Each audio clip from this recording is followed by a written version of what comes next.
Hey, what's up? Hello everyone. So ito po ay short interview about sa aking YouTube channel. So a past couple of months is sobrang busy ko po nun. Kaya hindi po ako nakakapag-upload sa YouTube kasi sa schoolworks, sa badminton career, lahat ng mga ginagawa ko dito. Pati sa house chores, lahat po. So, dahil hindi po ako nakakapag-upload ng panibagong channel at hindi pa ako nakakapag-upload ng panibagong content, so naisipan ko po sanang gumawa in other next day, gagawa ako ng bagong content. So, ang gagawin ko ngayon is ito nga, may gagawin ulit akong schoolworks kasi sobrang busy ko na at hindi ko na nagagawa yung channel ko.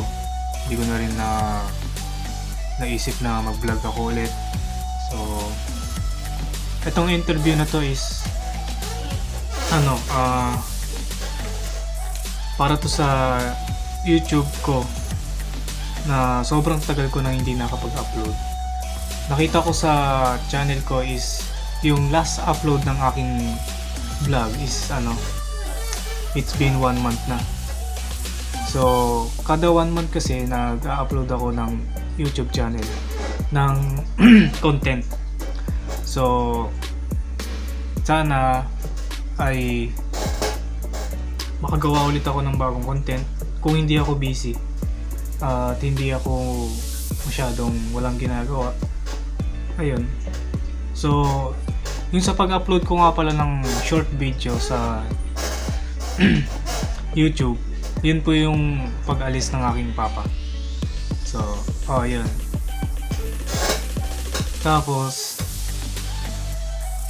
kaya ako in-upload yun kasi naisipan ko ulit mag-vlog. Since sobrang tagal ko nang hindi nakapag-vlog, so ginawa kong content yung pag-alis ni papa. Ito yan, guys. Yan. Kaya, ayun. Mag-vlog ulit ako. Magbabalik ulit ako sa dati. Magagawa ulit ako ng content.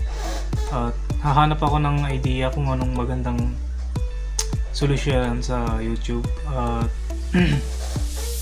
gagawan ko to ng paraan. Yan. So, sana ganun pa rin tayo, guys. Huwag pa rin kayong mawawala. Please like and subscribe my YouTube, guys. Yan lang. Thanks for your support. And love you.